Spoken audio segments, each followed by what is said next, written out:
اب میں وزیر اعظم اسلامی جمہوریہ پاکستان جناب عمران خان صاحب کو دعوت خطاب دیتا ہوں۔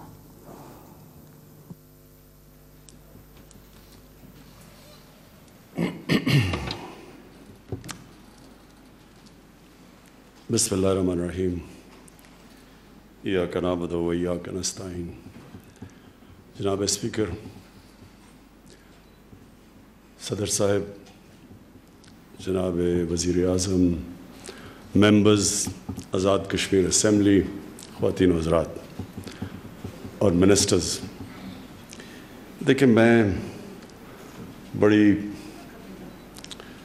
دلچسپی سے سنی آپ سب کی تقریریں۔ وزیر اعظم صاحب کی تقریر میں فالو کر رہا تھا کہ کدھر سے کدھر جا رہی ہے، کبھی وہ آزاد کشمیر سے چلی جاتی تھی خیبر پختونخوا، کبھی وہ بلوچستان، میں فالو کر رہا تھا۔ میں دو چیزیں پہلے آپ کی تقریر کے اوپر کامنٹ کرتا ہوں، پھر میں آج جس مقصد کے لیے آیا ہوں میں اس کے اوپر بات کروں گا۔ دیکھیں ایک چیز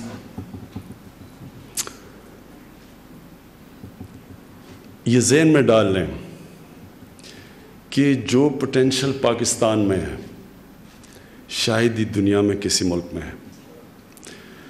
اس کے پوٹینشل کی مجھے جو سب سے زیادہ افسوس ہوتا ہے کہ ہمیں خود پاکستانیوں کو اندازہ نہیں ہے۔ میں سمجھتا تھا کہ بہت پوٹینشل ہے کیونکہ میں پاکستان کے ساتھ بڑا ہوا، ہم نے اس ملک کو بڑی تیزی سے اوپر جاتے دیکھا، پھر ہم نے اس ملک کو نیچے آتے دیکھا، تو ہمیں پتہ ہے کہ یہ کدھر جا سکتا تھا۔ 60s کے اندر یہ ساری دنیا، 60 کی دہائی میں دنیا پاکستان کی مثال دیا کرتی تھی۔ ایک کتاب نکلی تھی جس میں پاکستان کے متعلق انہوں نے کہا تھا کہ سارے ایشیا کا کیلیفورنیا پاکستان بننے جا رہا ہے، سب سے خوشحال طبقہ، اور ہمیں وہ دن یاد ہے۔ اور پھر کیا ہوا ٹریجڈی پاکستان کی کہ وہ بدقسمتی سے اس ٹریجیکٹری پر نہیں گیا، وہ پھر آہستہ آہستہ نیچے آنا شروع ہو گیا۔ اور دنیا کی تاریخ جب آپ اٹھا کے دیکھیں گے تو آپ کو پتہ چل جائے گا کہ وہ کون سے، ہر قوم کے اندر کئی اصولوں پہ چلتی ہے تو قوم اوپر چلی جاتی ہے، جب ان اصولوں سے پیچھے ہٹتی ہے تو قوم نیچے آ جاتی ہے۔ یہ ہمارا نہیں ہے، دنیا کی تاریخ اٹھا کے دیکھیں کیسے بڑی قوم بنتی ہے، امپائر بن جاتا ہے، پھر وہ نیچے آ جاتی ہے۔ تو وہ اگر ہم جو اللہ کے بنائے ہوئے قانون، جو ہم جب مدینہ کی ریاست کی بات کرتے ہیں تو مدینہ کی ریاست میں سرکار مدینہ نے کئی قانون بنائے تھے، انہوں نے کئی پرنسپلز رکھے تھے جس کی وجہ سے وہ قوم اوپر گئی تھی۔ اس لیے قرآن ہمیں کہتی ہے، اللہ قرآن میں ہمیں کہتا ہے کہ نبی صلی اللہ علیہ وسلم کی سنت پہ چلو، ان کی زندگی سے سیکھو۔ تو وہ کیوں کہتے ہیں؟ کیونکہ دنیا کی تاریخ میں اس طرح بڑا انقلاب آیا ہی نہیں، جو وہ ہوا ہے وہ تاریخ کا حصہ ہے۔ تو کوئی اصول انہوں نے اپنائے تھے جس سے وہ قوم اٹھی تھی، اور پھر جب وہ نیچے گئے 400-500 سال کے بعد تو وہ ان اصولوں سے پیچھے ہٹ گئے تھے۔ تو ہمارا بھی یہی حال ہے، لیکن مایوس کبھی نہیں ہونا چاہیے۔ مجھے آج مایوسی آپ کی باتوں سے فیل ہوا ہے کہ جس طرح آپ مایوس ہوئے ہیں، یہ نہیں کہ ایک آپ نے وزیر اعظم صاحب کشمیر کی پاکستان کی بات کی کہ پاکستان کو اٹھانے کے لیے اٹھانا چاہیے، کوئی تھنک ٹینکس ہونے چاہیے، اور آپ نے جو سب کی بھی باتیں آئیں ایسے لگا جیسے کوئی آپ اندر سے تھوڑے سے ہارے ہوئے ہیں۔ تو میں اس لیے جو آج آپ سے بات کروں گا، میں آج آپ کو جو میرا تجزیہ اس ساری چیز کا، میں بالکل آپ سے دوسری طرح سوچ رہا ہوں۔ میں یہ سمجھ رہا ہوں کہ اللہ کی طرف سے کشمیریوں کو ایک اللہ نے ایسے دور سے گزار رہا ہے جس کی اب اینڈ کشمیر کی آزادی ہے۔ اگر یہ 5 اگست نہ ہوتا تو میں آج اتنا پر امید نہ ہوتا۔ میں سمجھتا ہوں کہ 5 اگست میں پچھلے 5 اگست کو نریندر مودی ایک بہت بڑی غلطی کر بیٹھا ہے۔ اور میں ابھی آپ کو اس کی انالیسس دیتا ہوں. سب سے پہلے وہ 4 assumptions تھیں جس کے اوپر یہ 5 اگست کا اس نے فیصلہ کیا نریندر موڈی نے. 370 اور 35A کو ختم رد کر کے اس نے جو فیصلہ کیا، اس کے اوپر اس نے 4 اس کے پیچھے assumptions تھیں. نمبر 1، وہ چاہتا تھا الیکشن جیتا تھا بڑی بھاری اکثریت سے، اور کس چیز پہ جیتا تھا؟ پاکستان کی نفرت پہ. ہندو کارڈ کھیلا اس نے، اور جو ہندو بیس کو اس نے اٹھا دیا اور الیکشن سویپ کر گیا. اور اس نے جو پلوامہ کو ایکسپلائٹ کیا، پاکستان کے خلاف نفرتیں جس طرح کی کیمپین کی گئی کہ وہ چوکیدار ہے، پاکستان کو سبق سکھائے گا، تو اس کا سارا مقصد یہ تھا کہ اپنے ہندو بیس کو اٹھائے، اور اس بیس نے اس کو بھاری اکثریت سے جتا دیا. تو پہلا چیز تو اس نے یہ فیصلہ کیا کہ اب آگے بڑھا جائے یہاں سے، اسی بیس کو اور ساتھ جوڑو. اور سب سے کیا تھا کہ کشمیر کا جو پہلے سے وہ کہتے جا رہے تھے کہ اسپیشل سٹیٹس ہٹا دیں گے، ان کی مینیفیسٹو میں بھی تھا، وہ پہلے دور میں ڈر رہا تھا یہ کرتے ہوئے، لیکن الیکشن میں جو اس کو بھاری اکثریت ملی تو اس نے وہ قدم اٹھا لیا. اور اس نے اور اپنے بیس کو، اور اس میں کوئی شک نہیں کہ جو اس کا بیس تھا، ہندوتا کا جو بیس تھا، اس میں بڑی پذیرائی ملی جب اس نے کشمیر میں یہ قدم اٹھایا. جو دوسری اس کی اسمپشن تھی وہ یہ کہ پاکستان چپ کر کے بیٹھا رہے گا، کیونکہ ہم پوری کوشش کر رہے تھے دوستی کرنے کی.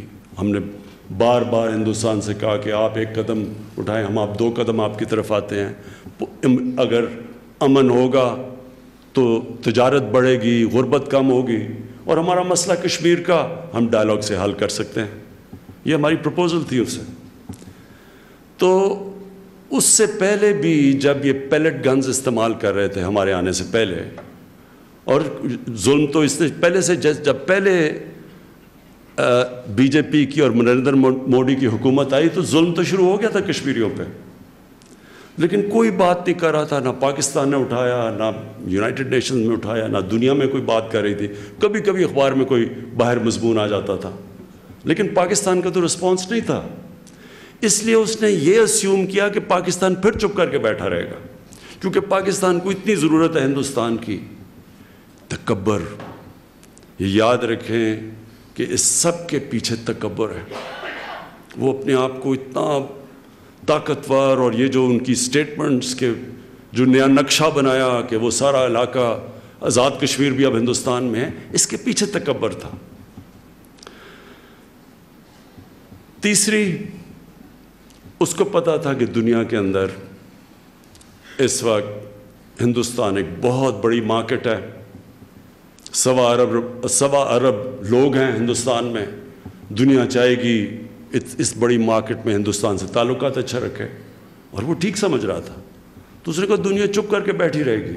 اور دوسری چیز کہ اس کو جو مغرب ہے وہ اس کو استعمال کرنا چاہتی ہے چائنا کے خلاف ایک کاؤنٹر بیلنس کرنے کے لیے، کیونکہ وہ چائنا سے خوف زدہ ہیں، وہ بڑی تیزی سے اوپر آ رہا ہے. تو ان کا یہ سوچ تھی کہ کیونکہ اس کی ضرورت ہے مغرب کو چائنا کے خلاف، تو دنیا چپ کر کے بیٹھی رہے گی. اور جو سب سے بڑی مس کیلکولیشن کی اس نے، وہ چوتھی تھی کہ جب وہ 8 لاکھ فوج کشمیر میں ان کو دبائے گی، دہشت ہوگی اس کی، پہلے سے ہی وہ ظلم تو کر ہی رہے تھے، تو وہ جب خوف پھیلے گا اور پھر جب ان کے اوپر وہ ایکشن لیں گے اور کرفیو لگائیں گے، ان کی ساری لیڈرشپ اٹھا کے لے جائیں گے، ان کے جو بچے ہیں ان کو بھی پکڑ کے، اور 16,000 نوجوانوں کو ہندوستان میں جیلوں میں لے جائیں گے، تو دہشت پھیل جائے گی. اور پھر ڈیموگرافی بدل دیں گے ہندوستان کی، کشمیر کی. وہ جب 35A دور کریں گے تو وہ آ کے سیٹلمنٹ کریں گے. وہاں بالکل بات ٹھیک ہی کہ RSS کے وہ جو دہشت گرد ہیں ان کو وہاں لے کے آئیں گے، وہ مزید اور دہشت پھیلائیں گے. اور پھر جب وہ پوری طرح ان کو کشمیریوں کے اوپر پورا جب اپنی پاور دکھائیں گے اور دہشت دکھائیں گے تو کشمیری ہاتھ کھڑے کر دیں گے. یہ 4 ازمپشنز کے اوپر یہ 5 اگست کا سٹیپ لیا گیا. اب میں کیوں کہہ رہا ہوں کہ میرے خیال میں اس نے اسٹریٹجک بلنڈر کیا. یاد رکھیں بڑے بڑے دنیا میں طاقتور قومیں یہ تکبر کے اندر غلط فیصلے کر کے تباہ ہوئی ہیں. ہٹلر سب سے طاقتور فوج پورا یورپ دنوں میں فتح کر لیا, اور اس نے جو اٹیک کیا رشیا پہ, اور پھر جب اس کے جنرلز کہہ بھی رہے تھے کہ سردی آ رہی ہے اور فوج کو ریٹریٹ کر لو, تکبر میں اس نے اپنی ساری طاقتور فوج تباہ کروا دی روس میں. اور اس سے پہلے نپولین نے یہ کیا, وہ بھی سارا یورپ فتح کر چکا تھا, اس نے بھی روس پہ حملہ کیا. اس کو بھی جب پتہ چلا کہ ان کی سردی آ رہی ہے اور برف پڑے گی, اس کے بھی تکبر کے اندر اس نے اپنی ساری فوج تباہ کر لی. اور یہ ساری تاریخ میں اس طرح کے آپ اٹھا کے دیکھیں گے کہ مس کیلکولیشنز ہوئی ہیں. تو یہ جو اس کی سب سے پہلی جو اس مس کیلکولیشن میں غلطی یہ ہوئی کہ پاکستان چپ نہیں بیٹھا رہا. پاکستان دنیا میں گیا. آپ 1 سال کے اندر دیکھ لیں 5 اگست سے اب تک 3 دفعہ سیکیورٹی کونسل نے 65 کے بعد کشمیر کا نام لیا. جو یونائٹڈ نیشنز کی ہیومن رائٹس 2 رپورٹیں نکلی ہیں اس کے اوپر, ان کے جو ظلم ہو رہا ہے کشمیر پہ. اس کے علاوہ میں خود دنیا کے سارے ٹاپ لیڈر سے بات کی, ان کو بار بار سمجھایا. ڈونلڈ ٹرمپ کو 2-3 دفعہ سمجھایا کہ کشمیر کتنا خطرناک ہے دنیا کے لیے, فلیش پوائنٹ ہے. چانسلر مرکل جرمنی کی, بورس جانسن, ان سب سے میں نے خود بات کی. میکرون جو فرانس کے پریزیڈنٹ, ان سب سے میں نے باتیں کی. سب کو سمجھایا کہ یہ ہو کیا رہا ہے. کئیوں کو سمجھ ہی نہیں تھی کشمیر کی, لیکن آہستہ آہستہ سمجھ آنی شروع ہوئی. کیونکہ اس کے بعد جو ہم نے اگلی چیز کی, ہم میڈیا پہ گئے. نیو یارک ٹائمز شروع میں میرا مضمون ہی نہیں چھاپتا تھا اس کے اوپر جو کشمیر میں ہو رہا تھا. ان کو میں نے سمجھایا کہ یہ جو آئیڈیالوجی ہے نریندر مودی کی, جس طرح آپ جب کہتے ہیں نا کہ ہٹلر سے کیا, وہ اصل میں آپ صرف ان کے فاؤنڈنگ فادرز جنہوں نے بنائی تھی RSS, ان کی آپ تاریخ پڑھ لیں, ان کی بایوگرافیز پڑھ لیں. وہ تو خود کہتے ہیں کہ ہم متاثر تھے نازیز سے اور ہٹلر سے, اور وہ خود کہہ رہے ہیں کہ جو یہودیوں سے کر رہے تھے نازیز وہ ٹھیک کر رہے تھے, اور یہی ہمیں مسلمانوں سے کرنا چاہیے. یہ تو بلیک اینڈ وائٹ میں ہے. تو جب میں نے وہاں جا کے اور نیو یارک ٹائمز کے بورڈ کو میں نے بتایا, دیکھیں جب جو تبدیلی آئی ہے, یہ پہلی دفعہ بنگلہ دیش جب بنا, اس کے بعد ساری انٹرنیشنل میڈیا مغرب کا پرو انڈیا ہو گیا اور اینٹی پاکستان رہا. آپ اٹھا کے دیکھ لیں, بڑی کم مغرب کے اندر جب ہندوستان اور پاکستان کا موازنہ کیا جاتا تھا تو ہمیشہ ہندوستان کی کو بہتر لائٹ میں دکھایا جاتا تھا کہ پلورل سوسائٹی ہے. پاکستان کی نیگیٹو چیزیں آتی تھیں. اس 1 سال میں دیکھ لیں, 5 اگست سے اب تک دیکھ لیں, جو مغربی میڈیا میں جتنی دفعہ آرٹیکلز نکلے ہیں, یہ پہلی دفعہ نکلے ہیں. تنقید ہوئی ہے کیونکہ انہوں نے خود جب اسٹڈی کیا تو ان کو پتہ چل گیا کہ ان کی اصل میں آئیڈیالوجی ہے کیا. ان کی وہی آئیڈیالوجی ہے جو نازی جرمنی کی تھی. دیکھیں یہ جو آئیڈیالوجی نریندر مودی کی ہے, یہ پہلی دفعہ کوئی نہیں لے کے آیا. انسانی تاریخ میں جو 2 قسم کے لیڈرز ہوتے ہیں, ایک وہ لیڈر ہوتا ہے جو سب سے عظیم لیڈر ہمارے نبی صلی اللہ علیہ وسلم, جو انسانوں کو اکٹھا کرتے ہیں, رحمت العالمین, انسانوں کے لیے رحمت بن کے آئے. اس کے بڑے قائد اعظم جب شروع ہوئے تھے, ہندو مسلم یونٹی کے ایمبیسڈر سمجھے جاتے تھے, تقسیم نہیں کرتا leader. Nelson Mandela South Africa کے اندر جب ریسزم, نسل پرستی ادھر پہنچ گئی کہ کالوں کو, ایشینز کو اور گوروں کو اتنی آپس میں نفرتیں تھیں، کوئی نہیں سوچ سکتا تھا کہ ساؤتھ افریقہ تباہی سے بچے گا۔ ایک نیلسن منڈیلا آیا، انسانوں کو اکٹھا کیا، لیڈر تھا۔ جو نان لیڈر ہوتا ہے اس کی سب سے بڑی پہچان یہ ہوتی ہے کہ وہ نفرتیں پھیلا کے ووٹ لیتا ہے۔ ہمارے معاشرے میں دیکھ لیں اٹھا کے، کراچی میں ایک آیا تھا لسانیت کے اوپر، اس نے کیا کراچی کی تباہی کی، نفرتیں پھیلاتا ہے اپنے ذاتی فائدے کے لیے، ووٹ لینے کے لیے۔ یہ نریندر موڈی وہ لیڈر ہے، یہ وہ آدمی ہے جس نے نفرتیں پھیلا کے مسلمانوں کے خلاف، جو اس نے گجرات میں کیا۔ کوئی دنیا کے اندر لیڈر نہیں بن سکتا تھا جس طرح گجرات میں اس نے مسلمانوں کی قتل عام کیے۔ ہندوستان کی اپنی رپورٹس پڑھ لیں، ان کی سپریم کورٹ کے ایک جج کی رپورٹ پڑھ لیں، اور اس کو باہر جانے کی، یہ بلیک لسٹ ہوا تھا، باہر نہیں جا سکتا تھا، مغرب میں، انگلینڈ میں، امریکہ میں نہیں جا سکتا تھا۔ وہ آدمی جب لیڈر بنا تو شروع میں سوچا کہ شاید، جب پہلے بی جے پی آئی تھی تو وہ بھی لوگ ڈرے ہوئے تھے کہ یہ بھی انتہا، یہ ایکسٹریمسٹ ان کی آئیڈیالوجی ہے، لیکن جو ان کے تب واجپئی تھے، انہوں نے پھر اوپر آ کے اب ماڈریٹ بن گئے، سینٹر کی طرف آ گئے۔ لیکن نریندر موڈی اصل میں جو اندر سے ہے وہ باہر آ گیا، نفرتیں، انسانوں کے خلاف نفرتیں۔ اور یہ آہستہ آہستہ جو ہم نے جا کے کیمپین کی، ان کی لیڈرشپ سے بات کی، میڈیا پہ آپ مضمون لکھیں، آج نریندر موڈی دنیا میں ایکسپوزڈ ہے۔ اور اس سے کیا ہوا؟ اس سے سب سے بڑی چیز یہ ہوئی کہ آج دنیا کشمیر کی طرف دیکھ رہی ہے۔ جو میرے خیال میں جو ان کی پہلی اسمپشن تھی، کہ آخری اسمپشن کہ کشمیری ان کے اوپر اتنا وہ ظلم کریں گے کہ وہ چپ کر کے قبول کر لیں گے، جینوسائیڈ اتنی کریں گے کہ وہ ڈر جائیں گے، نہتے لوگ ہیں۔ سب سے بڑی چیز ہے کہ اب دنیا کی نظر کشمیر پہ ہے۔ یہ جو سمجھ رہے تھے کہ ان کے اوپر تشدد کر کے بالکل ان کو کرش کر دیں گے، وہ اگر اس ایکسٹینٹ پہ جائیں گے دنیا کا ریئیکشن آئے گا۔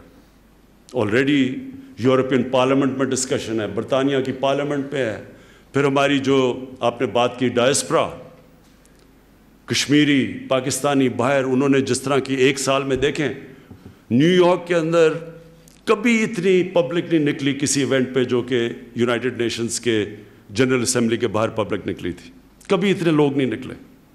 ہیوسٹن میں پبلک نکلی جب نریندر موڈی تقریر کرنے آیا تھا۔ تو یہ وہ بھی ایکٹیویٹ ہو گئے، میڈیا بھی ایکٹیویٹ ہو گیا، ان کی پولیٹیکل جو، اس کے باوجود کہ ان کے تعلقات ہندوستان سے بہتر تھے، اس کے باوجود وہ ایکٹیویٹ ہو گئے، ان کو بولنا پڑا۔ جرمن چانسلر جب گئی وہاں انڈیا میں تو انہوں نے بھی بات کی۔ امریکن پریزیڈنٹ، حالانکہ ان کے اتنے اچھے تعلقات ہیں، پبلکلی انہوں نے بات کی کہ کشمیر کا میں میڈیٹ کرنا چاہتا ہوں۔ تو کم از کم دنیا کی نظروں میں اب کشمیر آ گیا۔ اس کا مطلب یہ کہ جس طرح کا یہ ظلم کرنا چاہتے تھے ان کو کرش کرنے کے لیے، وہ نہیں کر سکتے۔ ظلم کر رہے ہیں، اس میں کوئی شک نہیں، لیکن جو میرے خیال میں جو ان کا پلان تھا، جس طرح انہوں نے فوج، وہ ظلم نہیں ہوا۔ اور میں اپنی پاکستان کو ہم کریڈٹ، اپنی گورنمنٹ کو ہم کریڈٹ دیتے ہیں کہ ہم نے جو اس کو اٹھایا انٹرنیشنلی، اس کی وجہ سے یہ وہ نہیں کر سکے۔ اور جو سب سے بڑی چیز کیا ہوئی کہ کشمیر کے لوگ جو یہ سمجھ رہے تھے کہ وہ اس طرح کی دہشت دیکھ کے بالکل ہاتھ کھڑے کر دیں گے، میں آج خاص طور پہ خراج تحسین پیش کرتا ہوں اپنے کشمیر کے لوگوں کی، کہ جس طرح کی پرووکیشن اور ظلم کے باوجود آج ان کا مورال کھڑا ہے، جس طرح کہا کہ پاکستان کا جھنڈا انہوں نے اٹھایا ہوا ہے سری نگر کے اندر، ان کی اسپرٹ بجائے ٹوٹنے کے وہ اور مضبوط ہو گئے۔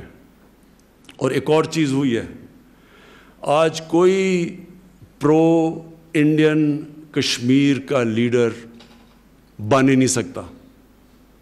انہوں نے اتنی نفرت ہندوستان کے خلاف کر دی ہے اس ایکشن کے کہ اب کوئی بھی جو پرو انڈین لیڈر ہو وہ کشمیری کامیاب ہی نہیں ہو سکتا۔ آج جو انہوں نے کشمیری لیڈرز کو بند کیا ہے، فاروق عبداللہ کے منہ سے ہے، میں نے خود فاروق عبداللہ کو ملا تھا کئی کانفرنسز پہ دلی میں 10-15 سال پہلے. وہ ہمیشہ پرو انڈیا کی بات کرتے تھے کہ جی بات نہ کرو، کشمیر اب انڈیا کے ساتھ ہے اور تقسیم وغیرہ وغیرہ، بڑا کلیئر تھے وہ. ان کے منہ سے میں سن رہا ہوں کہ قائد اعظم ٹھیک کہتے تھے.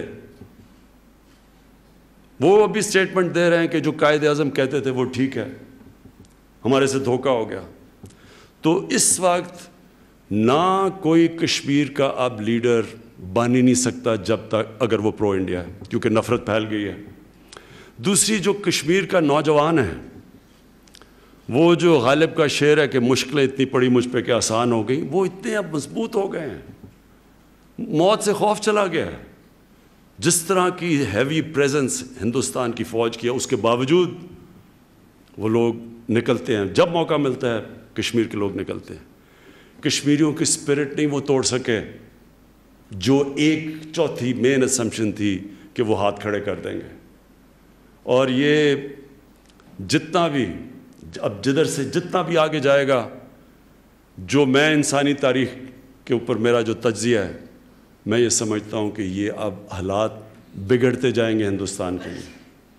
میں نہیں سمجھتا کہ ان کے لیے اب وہ خود پھنس گئے ہیں. جو انگریزی کا ورڈ ہے بلائنڈ ایلی، بند گلی میں پھنس گئے ہیں. وہ یہاں سے پیچھے ہٹتے ہیں تو کشمیر آزاد ہو جاتا ہے. وہ کتنی دیر اس طرح رکھیں گے، ساری دنیا دیکھ رہی ہے. اور انشاءاللہ میں آپ کو یہ ایشور کرتا ہوں کہ ہر فورم کے اوپر ہم اس کو اٹھاتے رہیں گے. مجھے افسوس تھا کہ ہم نے کتنی ہائٹ پہ لے کے گئے اور ہمارا پورا پلان بنا ہوا تھا کہ کشمیر کے کوز کو اٹھانا ہے، تو وہ ایک مارچ کا اعلان کر دیا جس نے سارا اٹینشن 1 مہینہ سارا اس پہ چلا گیا. اور یہ پچھلے 5 مہینے میں کرونا کی وجہ سے بالکل کوئی انٹرنیشنل، ساری دنیا کو اپنی پڑ گئی ہے، تو ان کو کسی اور کاز کے اوپر تو وہ بھی نہیں سوچ رہے. لیکن ہماری پوری پلاننگ ہے. میں آپ کو آزاد کشمیر کی اسمبلی کو، کشمیر کے لوگوں کو، میں آج آپ کو پورے اعتماد سے کہتا ہوں کہ ہر فورم کے اوپر ہم اس کو اٹھائیں گے اور اٹھاتے رہیں گے اور اس کی پوری پلاننگ کر رہے ہیں. یہ جو نقشہ پولیٹیکل میپ کشمیر کا آیا، میں اس کے پیچھے آپ کو اس کے پیچھے اپنی فلسفی بتا دوں. دیکھیں یہ بڑا امپورٹنٹ چیز ہے. جو ہوتا ہے دنیا کی تاریخ میں، آئیڈیا ایک آتا ہے اور پھر وہ آئیڈیا، اس آئیڈیا کے متعلق کہتے ہیں کہ an idea whose time has come. کوئی فوج نہیں روک سکتی اس آئیڈیا کو. یہ بڑا امپورٹنٹ ہے کہ ہمارے بچوں کو سارے پاکستان میں پتہ چلے کہ اصل میں جو ہم اگر یونائٹڈ نیشنز کی، اور میں واضح کر دوں کہ ہر فورم پہ ہم کہتے ہیں کہ یونائٹڈ نیشن سیکیورٹی کاؤنسل کی ریزولوشن کے اوپر مسئلے کا حل ہونا چاہیے. کوئی ایسا فورم نہیں ہے، میں یونائٹڈ نیشن سے لے کے ہر جگہ، اور اس نقشے کے اوپر بھی لکھا ہوا ہے کہ subject to the United Nation Security Council resolution. So ہم اس چیز کے اوپر کلیئر ہیں. حال ہی اس کا ایک ہے، اور یہ ضروری تھا کرنا، کیونکہ ہندوستان نے جو نقشہ بنایا، آزاد کشمیر بھی سارا اندر اور گلگت بلتستان بھی، تو ضروری ہے کہ ریئیکٹ کریں. ہم بتائیں کہ اصل میں یہ ڈسپیوٹڈ ٹیریٹری ہے، یہ کبھی بھی ہندوستان کی ٹیریٹری نہیں تھی، یہ اللیگلی انہوں نے آکیپائی کی ہوئی ہے. اور یہ جو سب کچھ کام کیا، یہ انہوں نے اپنے لیڈرز، نہرو کی سٹیٹمنٹس پڑھ لیں، اس کے بیان پڑھ لیں، سب وعدہ کرتے رہے کشمیریوں کو کہ ان کو رائٹ ملے گا پلیبسائٹ کا، ریفرینڈم کا، فیصلہ کرنا کہ اپنی فیوچر کا. وہ رائٹ نہیں دیا گیا. میں آخر میں ایک چیز پہ ختم کرتا ہوں، اور میں اپنے جو ہمارے کشمیر کے ہماری بھائی بہن، بچے، بوڑھے، خواتین مشکل وقت گزار رہی ہیں، میں صرف ان کے لیے 2-3 مثالیں دے کے ختم کرنا چاہتا ہوں اپنی بات. اس سے پہلے تو ہم انشاءاللہ 14 اگست کو سید علی جیلانی کو ہم آنر کریں گے نشان پاکستان دے کے. ہم سمجھتے ہیں ایک بہت بڑے صرف کشمیر کے لیڈر نہیں، دنیا میں بھی کہیں اس طرح کا انسان ہو، وہ دنیا کا میں لیڈر تسلیم کیا جاتا ہے جو اپنے موقف پہ بالکل کھڑا ہے اور تھرو آؤٹ کھڑا رہا ہے اور کسی قسم کا خوف نہیں ہے۔ دیکھیں، میری زندگی کا تجربہ یہ ہے کہ انسان ہارتا تب ہے جب وہ ہار مان جاتا ہے۔ جو انسان ہار نہیں مانتا، ہار اس کو ہرا نہیں سکتی۔ یہ کھیلوں کے گراؤنڈوں پہ بھی میرا یہ تجربہ ہے، دنیا کی تاریخ آپ اٹھا کے دیکھ لیں تو یہی آپ کو چیز نظر آئے گی۔ قائد اعظم، آپ ان کی صرف قائد اعظم کی جو آخری 7 سال ہیں ان کی تاریخ پڑھ لیں، کوئی بھی 7 سال پاکستان کے بننے سے پہلے سوچ ہی نہیں رہا تھا کہ پاکستان بنے گا۔ ساری آپ اکاؤنٹس پڑھ لیں، وہ کہتے تھے یہ دیوانے کا خواب ہے، یہ ہو ہی نہیں سکتا۔ قائد اعظم جب پہنچتے ہیں 3 ہفتے پاکستان کے بننے سے پہلے کراچی میں لینڈ کرتا ہے ان کا جہاز، تو وہ اپنے جو اے ڈی سی ایڈمرل ایسن ان کو کہتے ہیں کہ میں نہیں سمجھتا تھا میری زندگی میں پاکستان بنے گا۔ نیلسن منڈیلا میرے ساتھ کھیلتے تھے ساؤتھ افریقہ کے کرکٹرز، انگلینڈ میں کاؤنٹی کرکٹ میں، پروفیشنل کرکٹ میں، تو میں ان سے ہمیشہ پوچھتا تھا کہ یہ کیا ہوگا کہ یہ تم نے یہ جو اپارٹھائڈ رجیم ہے کہ ایک جو بلیک افریقن ہیں وہ جا نہیں سکتے، ان کے لیے علیحدہ جگہ ہیں، ان کے لیے اسکول، وہ غریب علاقوں میں، گوروں کے لیے علیحدہ علاقے، یعنی انہوں نے ایک سارا ساؤتھ افریقہ کی ریسورسز کو گوروں نے قبضہ کیا ہوا تھا اور فوج ان کی تھی اور وہ سارے غلام تھے باقی۔ تو میں ان سے پوچھتا تھا کہ کتنی دیر چلے گا؟ وہ کہتے ہیں یہ چینج ہو ہی نہیں سکتا۔ وہ کئی ان میں سے مخالفت کرتے تھے کہ جب وہ باہر آتے تھے دیکھتے تھے کہ بڑا عجیب نظام ہے، ادھر تو ان کو نہیں پتہ چلتا تھا، لیکن وہ مجھے ہمیشہ کہتے تھے کہ چینج آ ہی نہیں سکتا کیونکہ سب پیسہ ان کے پاس ہے، فوج ان کی ہے، ریسورسز ان کی ہیں، وہ تو بیچارے جو بلیک افریقن وہ تو ان پڑھ ہیں۔ اور نیلسن منڈیلا کی فیمس سینگ ہے، انگریزی میں وہ کہتا ہے کہ it always looks impossible until it happens, ہمیشہ وہ لگتا ہے ناممکن ہو جب وہ ہو جاتا ہے۔ کوئی بھی سوچ نہیں رہا تھا، دیکھتے دیکھتے وہ ساؤتھ افریقہ چینج آ گیا۔ سب سے بڑی تو چینج نبی صلی اللہ علیہ وسلم، آپ دیکھیں کہ 625 میں ہوتی ہے جنگ بدر، 313 مسلمان لڑنے والے،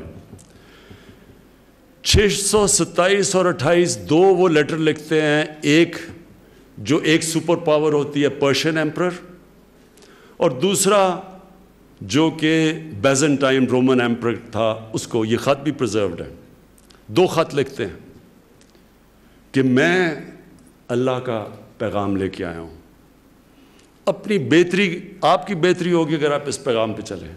سوچیں کہ جو ان کی 1 لاکھ کی فوج تھی، سارے ماڈرن ایکوپمنٹ تھے، تو سوچیں کہ کیا انہوں نے سوچا ہوگا کہ ایک 313 لڑنے والے وہ خط بھیج رہے ہیں، لیکن کون یہ سوچتا تھا کہ یہ 627-28 کو 2 خط بھیجے انہوں نے، اور اس کے 10 سال بعد دونوں بڑی بڑی سپر پاورز ان کے سامنے گھٹنے ٹیک گئی۔ یہ تاریخ کا حصہ ہے۔ کہنے کا مقصد یہ ہے کہ یہ مایوسی مسلمان کے لیے گناہ ہے۔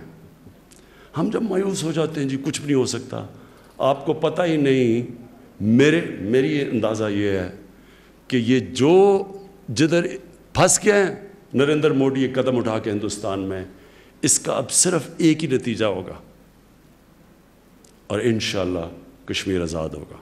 شکریہ۔ بہت شکریہ جناب وزیر اعظم اسلامی جمہوریہ پاکستان۔